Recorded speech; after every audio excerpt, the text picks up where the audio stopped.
Lasām laiks sadarbībā ar apgādu Zvaigzne ABC.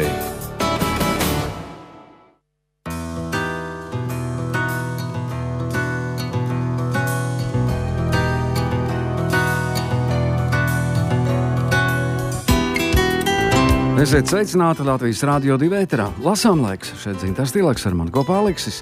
Šovakar raidījumā neklātienē viesosimies grāmatas Mans Ziedonis atvēršanas svētkos Latviešu biedrības namā. Saruna ar mūziķi Renāru Kauperu un dzejnieci Māru Zālīti. Savukārt Kristīna Sadauska no apgāda Zvaigzne ABC iepazīstinās ar jaunākajām grāmatām. Tostarp uzzināsim, ko jaunu par veselīgu uzturu, ieskatoties grāmatās Zaļās receptes un Veģetārieša bībele.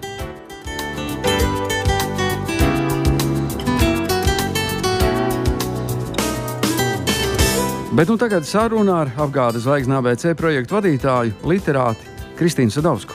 Grāmata, kur Imants Ziedonis cerēja ieraudzīt, bet tomēr neieraudzīja. Tā bija tā viņa iecere un viņa vēlme 80 gadu jubileju sagaidīt ar šo grāmatu, kur citi pauž domas par viņu pašu. Ļoti skaisti vēlēšanās ir piepildījusies, bet ar novēlošanos. Un tomēr grāmata ir uz galda, un grāmata dodas pie saviem lasītājiem. Tiem cilvēkiem arī, kam Imants Ziedonis nav svešs, un tiem, kam būs interesanti izlasīt, ko citi pazīstami cilvēki saka par Imantu Ziedoni.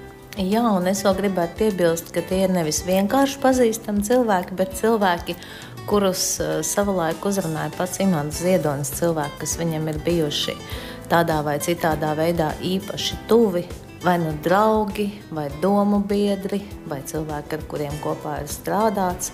53 personības, 53 cilvēki, kas ir uzrakstījuši savas esejas, veltījumus Imantam Ziedonim grāmatā Mans Ziedonis, kuru ir sakārtojusi un apkopojusi dzejniece Līja Brīdaka. Šīs nedēļas vidū Latviešu biedrības namā 2 dienas risinājās konference Imants Ziedonis biedrības meklējuma brīvības treniņš, starptautiska konference, kurā zinātnieki, mākslinieki, literatūras pazinēji, kritiķi un lasītāji dalījās savos iespaidos, savos darbos par Imantu Ziedoni, jo viņš tiešām ir bijis un turpina būt izcila personība latviešu literatūrā. Un vēl tāda, manuprāt, ļoti jauka vēsts visiem grāmatu lasītājiem ir tā, ka eseju krājums Mans Ziedonis ar Jelgavas tipogrāfijas, papīra lieltirgotājām Talis un Zvaigznes ABC, kā arī visu daudzo autoru gādību, ir uzdāvināts visām Latvijas publiskajām bibliotēkām un visām Latvijas skolu bibliotēkām. Nu, gan jāsaka, ka kamēr tās grāmatas tur fiziski nokļūs, droši vien vēl paies kādu nedēļu vai 2, es īsti nezinu, kā tur tas notiks. Bet katrā ziņā visās Latvijas publiskajās bibliotēkās šī grāmata būs pieejama un izlasāma. Uz jau pieminētās grāmatas Mans Ziedonis atvēršanas svētkiem Latviešu biedrības namā dodos arī es. Īsi pirms oficiālā sākuma ļaužu pulī saskatu blakus stāvam mūziķi Renāru Kauperu un dzejnieci Māru Zālīti. Viņi abi ir rakstījuši savas esejas šai daudzu autoru grāmatai.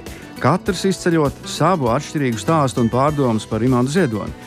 Par ko ir šo divu rakstītais, tūdaļ uzzināsim no sarunas.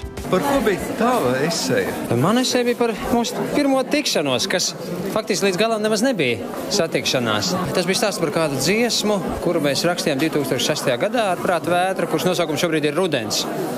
Un tas bija stāsts par to, ka es ļoti daudz lasīju un ietekmējos no Imanta, un es biju tik daudz salasījies un tik daudz ietekmējies, ka tajā saucamajā manā dzejolī bija, man liekas, vairāk Imants, un tur jau bija vienkārši jau citāts frāzes, teiksim, rudens kā rudens,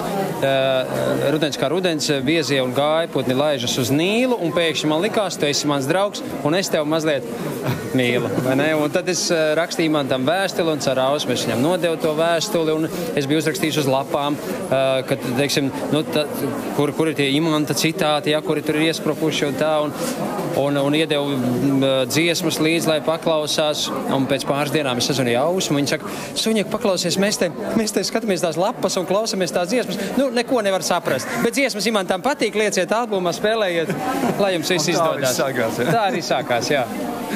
Paldies, Mārīt. Tu jau Imantu gan zini daudzus gadus. Un kas bija tavs rakstītais, kurš periods, ja grāmata šobrīd, man liekas, tikai daži izredzētie grāmati ir turējuši rokā un pagūši ieskatīties. Nu, jā, man ir bijis tā laime jau no agras jaunības pazīt Imantu. Bet es izvēlējos dažus tādus skatu punktus. Viens no tiem ir tajā rakstiņā, ir tāda nodaļa par tikšanos pie diškokiem. Jo 76. gadā Imants pirmo reizi savāca vēlāk slaveno un leģendāro diškoku atbrīvotāju grupu. Pašā pirmajā grupā, biju pašā pirmajā, un es jūtos ļoti laimot un ļoti izredzēta. Un vispār īsti nesaprotu, kāpēc es esmu arī tik ļoti, vārds sakot, es jūtos ļoti, ļoti pacilāt, jo jau pirms tam Ziedonis man bija ļoti tūs kā dzējnieks, kā es jau teicu, jau kopš skolas laikiem. Un es biju šajā grupā, un tad tā grupa turpināja darbu vairāk kā 15 gadus. Un tad viss mēs tie, kas tajos kokos esam laidušies lapās, kā laidāmies lapās un zudām kokos tajos drūmajos padomju gados un dibinājām tādu alternatīvu sabiedrību. Un tiešām tās grupas ir izauguši lieli cilvēki. Toreiz viss bija jauni, zaļi. Un Dievs zina, kas tur varētu no viņiem sanākt, bet ir mūsu grupā daudz lielu cilvēku, kas ir izauguši. Tad tas ir viens aspekts, tad es esmu runājusi par Imantu un teātri. Tā kā man arī teātra daļa ļoti tuva, un faktiski arī Imantam. Ne tikai tāpēc, ka sieva aktris. Īstenībā, kaut gan viņš noliedz, bet viņš ļoti daudz ir nodarbojies ar teātru. Un, protams, leģendārā izrāde par Čaku spēlēja Spēlmanu, kas man arī bija absolūtais toreiz favorīts jaunības laikos. Un tad Imantam par Čaku ir tāda burvīga eseja. Un tā ir apmēram tāda, ka Čaks ir viens no mūsu lielajiem kalniem. Un tos lielos kalnus mēs principā varam vislabāk saglabāt tā, ka mēs viņus ņemam pa saujai un liekam kabatās. Un kalnu vairs it kā nav, bet kalns ir. Tā ir arī, es domāju, šodien ar Ziedoni, ka mēs viņu arī esam tā kā tādu lielu kalnu, katrs saujiņu nesam līdzi. Un ja vajag, var sanākt kopā jebkurā brīdī un sabēt lielu kalnu. Tieši tā kā Imants bija tajā Čaka esejā teicis, man arī tieši tā pati sajūta, kad arī latvieši var sanākt kopā jebkurā brīdī un to kalnu savērt. Un mēs tagad arī to redzam. Visi šie brīnišķīgie pasākumi, koncerti un ķiršu stādīšana Tukumā un kaut arī šodienas konference un Dailes teātra brīnišķīgais koncerts. Tas ir tas mūsu kabatu saturs. Mēs to kalnu beram un ir tas kalns. Tā bija saruna ar Renāru Kauperu un Māru Zālīti. Pirms grāmatas Mans Ziedonis atvēršanas.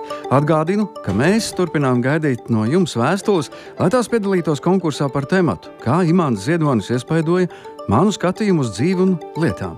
Nelielā stāstījumā jūs varētu aprakstīt kādu epizodi no savas dzīves, kādu situāciju, kas varbūt sasaucas ar Imanta Ziedoņa rakstīto, brīžus, kad prātā uzausušas Ziedoņa dzejas rindas, pasākumus, kas tapuši dzejnieku iedvesmoti. Apkoposim jūsu sūtījumus un interesantāko vēstuļu autoru saņems balvā kādu ziedonisku grāmatu. Rakstiet mums lasāmlaiks@lr2.lv. Varat sūtīt arī parastās pasta vēstules līdz 20. mājām adrese Lasāmlaiks, Latvijas Rādio 2 Doma laukums 8 Rīga LV 1505.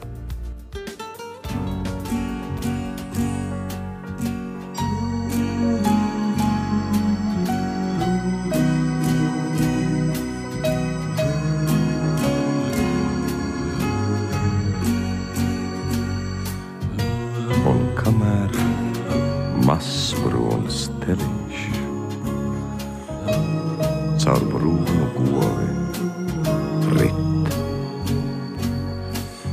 jūs arī varat paspēt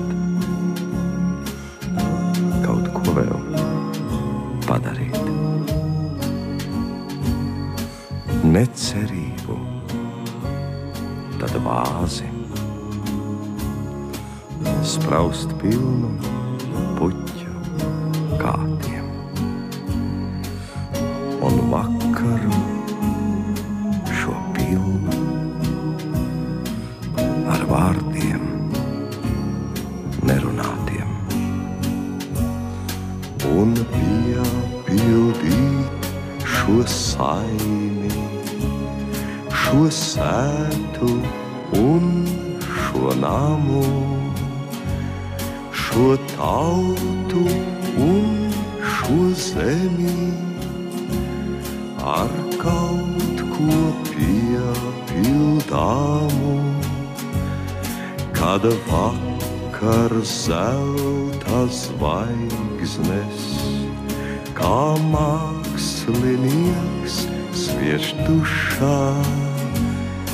Jūs arī varat darīt kaut ko no nebijušā.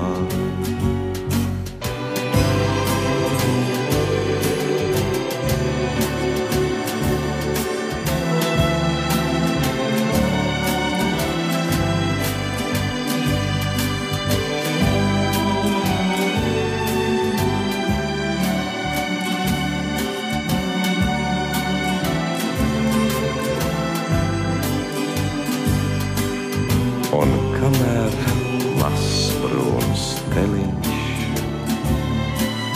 caur brūnu goni rit, jūs arī varat paspēt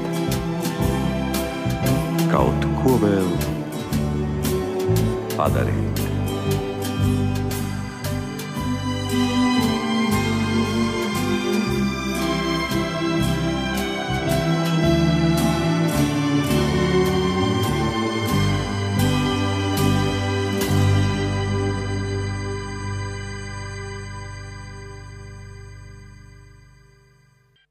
Lasām laiks.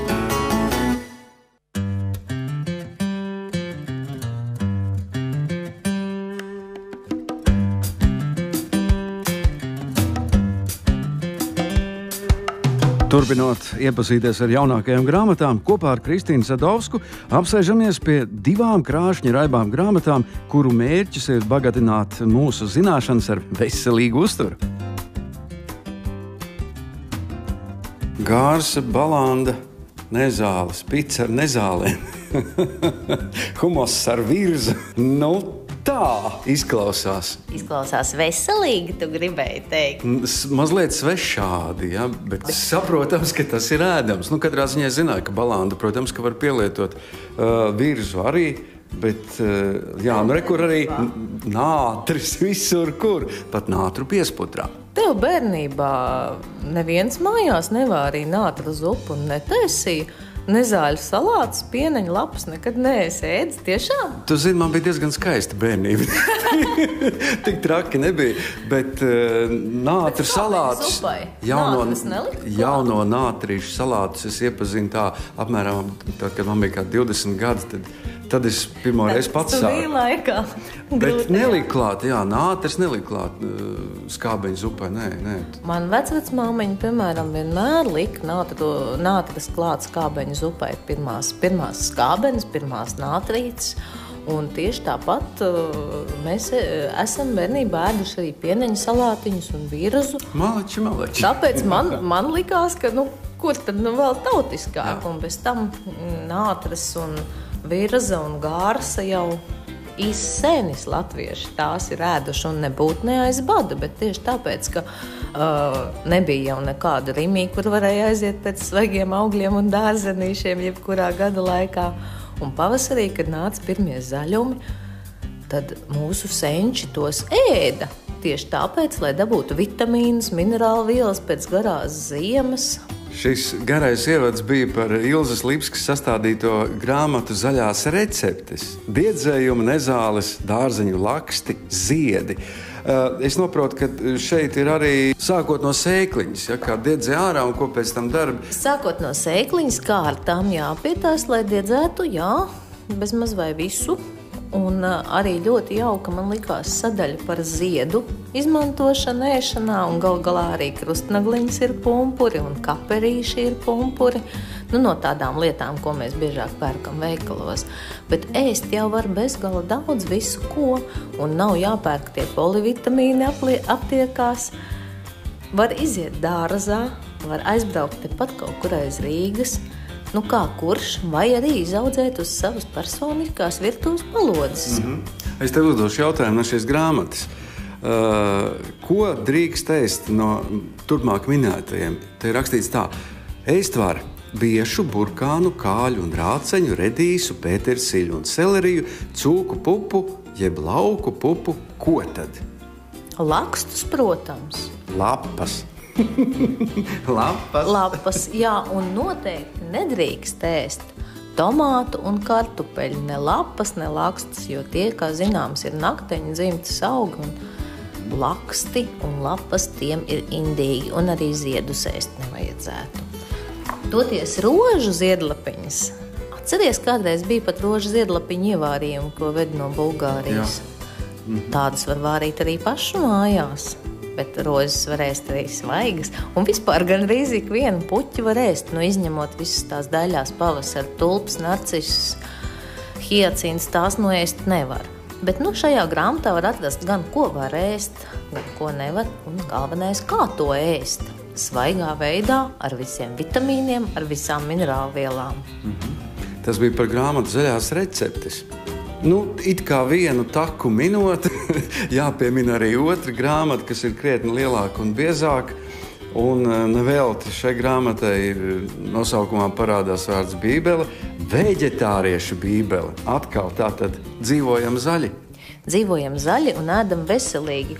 Un šīs grāmatas tāds lielais, man liekas, pluss, vismaz cik man tā šķiet, ir pirmkārt tas, ka te ir ārkārtīgi jauki sadalīts, piemēram, ko labāk ir ēst, lai uzlabotu savu sirdi un asinsvadu sistēmu, ko labāk ēst, ja ir problēmas ar gremošanas sistēmu, ko ēst profilaksei, ko ēst pie nervu sistēmas vājuma, var sakot. Piemēram, ko ēst arī, es domāju, lai dzelzi uzņemtu organismā, ja veģetāriešiem tā ir problēma. Jo kas tieši tā, un kurš no ēdieniem ietekmē kuru no tavām organisma sistēmām, un kā pareizi tos sabalansēt, un lielākā tiesa, protams, no šeit pagatavojamajiem ēdieniem arī lielākā vai mazākā mērā ir ēdami maz termiski apstrādātā veidā, un, protams, šeit nav arī gaļas.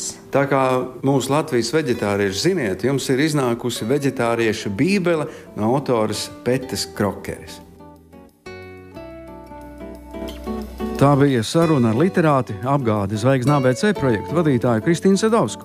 Pēc brīža aicināšu jūs piedalīties Lasām laika telefonu konkursā.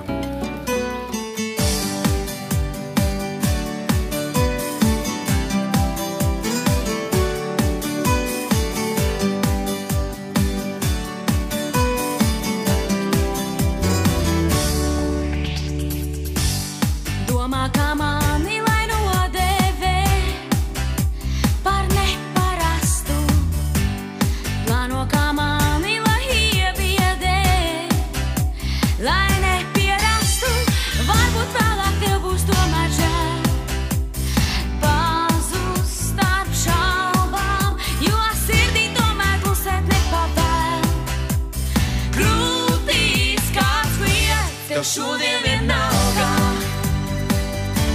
kaut stāv uz galvas, tevi netraucē, pat kājas uz galda. Tu zini no galvas, ka tu pārspīlē. Tu izvēlējies nepaspēt uz manu spēli. Tu pamanījies uzvarēt, kaut tie ir meli. Varbūt vēlāk tev būs tomēr žēl pazust ar šaubām, jo sirdī tomēr klusēt nepavēl. Krūtīs kāds kliedz, tev šodien vienalga, kaut stāv uz galvas, tevi netraucē, pat kājas uz galda.